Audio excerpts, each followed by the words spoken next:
Hi, I'm David Cantor with the Law Offices of David Michael Cantor. Today I'm going to talk about how to post a bond at the 4th Avenue Jail in the city of Phoenix. Now this is sometimes called the Madison Street Jail because it's at Madison and 4th Avenue. It's on the southeast corner of that intersection. Now if you go there after hours, you basically press the button at the double doors that are in the northwest corner of the building. You go downstairs to the bonds and fines window.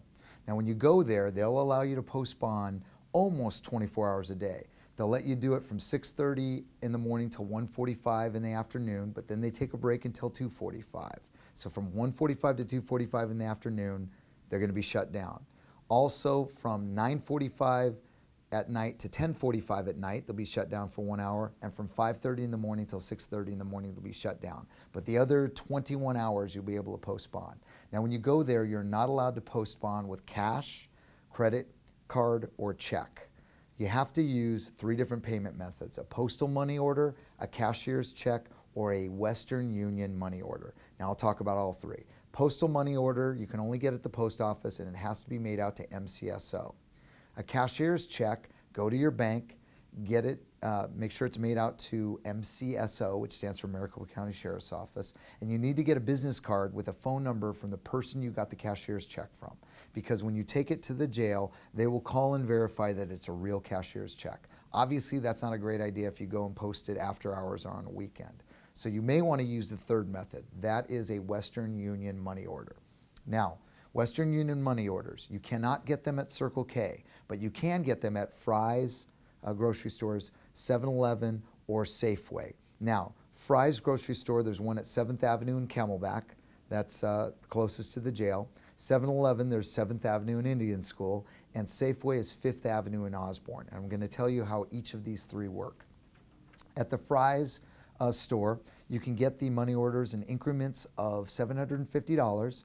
Anything over $3,000 needs a state ID, a driver's license, or a passport. Actually, anything over $29.99. If you're over $10,000, a manager may have to approve it, and you can pay for the money order with cash or debit card, not a credit card, just cash or debit card. In regards to the 7-Eleven, it's cash only. You're going to need an ID and a social security number, and you can do this in increments of $500. Also, if it's after 8 p.m. but before 6 a.m., you can only get a money order for up to $2,000. Okay? With Safeway, you can get increments of $500. Anything over $29.99 requires a state ID. There's no limit on how much you can get, which is nice, and you can only use cash. And that's at that particular Safeway store. Some Safeway stores won't even go above the $29.99.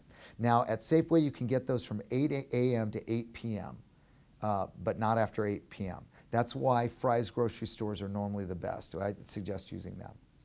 Now, in regard to a City of Phoenix bond, they're a little bit different. If you were arrested by City of Phoenix, they'll take you down to the 4th Avenue Jail. And in order to post a bond for the City of Phoenix, you go to the same jail, but you go to the north center doors. Not the northwest corner, but the north center doors.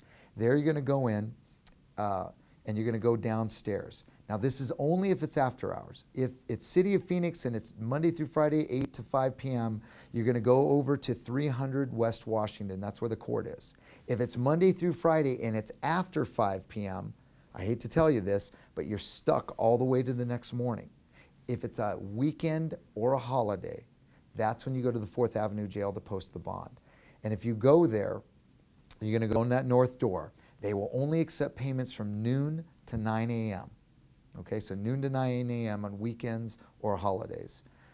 Basically, you're going to make the check out to City of Phoenix, and you need the name of the person and the date of birth of the person, and you're going to provide that. If you're posting the bond for a county case or a felony, that's going to be to MCSO, and again, you're going to need the name and date of birth. Now, with all of this information, this is accurate as of today's date, which happens to be May 20th, 2014.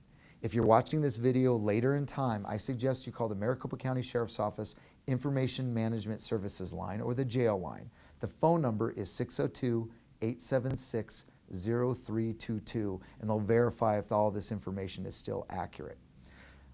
Now, Once you get your friend or your loved one or family member out of jail, that's when you need to hire a lawyer. And I'm going to ask that you give us a call. You can either go to our website at www.dmcantor.com, contact us through a web form, or you can call us at 602-307-0808, and we will go ahead and set up a meeting and get you in to meet with us. It doesn't cost anything to meet with us, but it takes about 30 minutes, and we'll go over your case from top to bottom and hopefully find a way out of this thing for you. Again, all of this information, I know I talk quickly, it is on our website, on our page that's titled How to Post Bond at the 4th Avenue Jail, and it'll give you specific details. But once you do get your friend or loved one out, please call us, please come and see us. I look forward to seeing you soon. Take care.